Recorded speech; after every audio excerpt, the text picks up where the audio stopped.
"Can I help you, sir?" said a lady from behind the counter.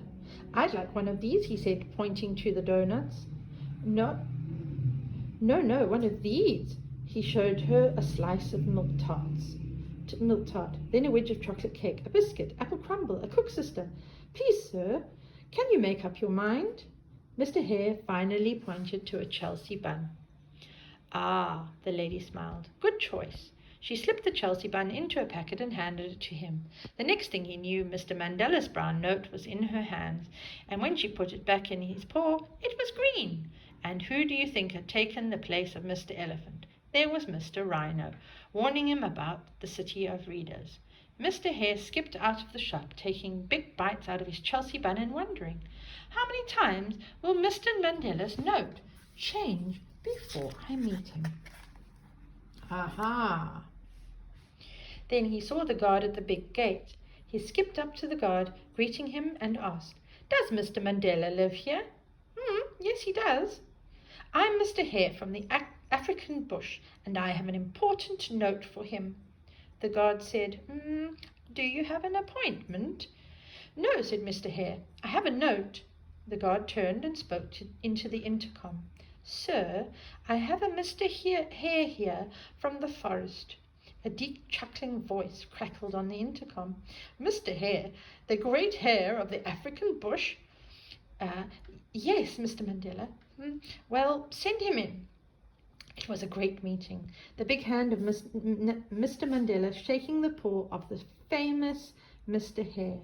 The two men entertained each other with stories of the city and the bush, of lions and heroes, of freedom and adventure. Then Mr. Hare told Mr. Mandela why he'd come. "I found this note on my doorstep," he said, handing over the 10-rand note. "It has changed colour so many times, and the faces of all my big friends from the bush have appeared on it. I knew it was yours, so I came to give it to you myself." Mr. Mandela was puzzled, but he accepted the note with a smile. A photographer came to take pictures of Mr. Mandela and Mr. Hare, and a TV crew came to film them for the news at 6. When Mr. Hare came home, he called a meeting. He told all the animals about his exciting adventures. He told them about the people he'd met, the places he'd seen, and how he'd finally met Mr. Mandela. "And, my friends," he said, looking smugly at lion and elephant and buffalo and leopard and rhino, I did all this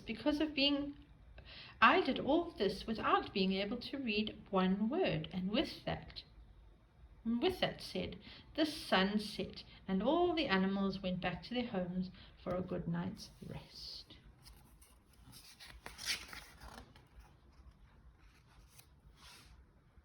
The next morning, Mr. Hare was awakened by a thud on his doorstep. What was that, he wondered. Maybe it's the angry stomp of Mrs. Elephant coming to argue with me. He peeped outside. Mrs. Elephant wasn't there. But there was a big envelope on his mat. He went out and looked around to see who had brought it. There was no one in sight. Mr. Hare opened the envelope. It was a letter. It read, "Dear Mr. Hare, the whole country is still talking about your visit. Thank you for telling me all those stories and for returning the 10-rand note. I have enclosed a 200-rand note for you to spend next time you visit the city. Warm regards, Nelson Mandela." Because he could not read, Mr. Hare was not interested in the letter, but something fell out of the envelope and fluttered onto the mat. Mr. Hare looked down at the 200-rand note. He could not believe his eyes. The very same place as yesterday morning. Without wasting any time, he called another meeting of all the animals. "My friends," he announced, "it's a great mystery.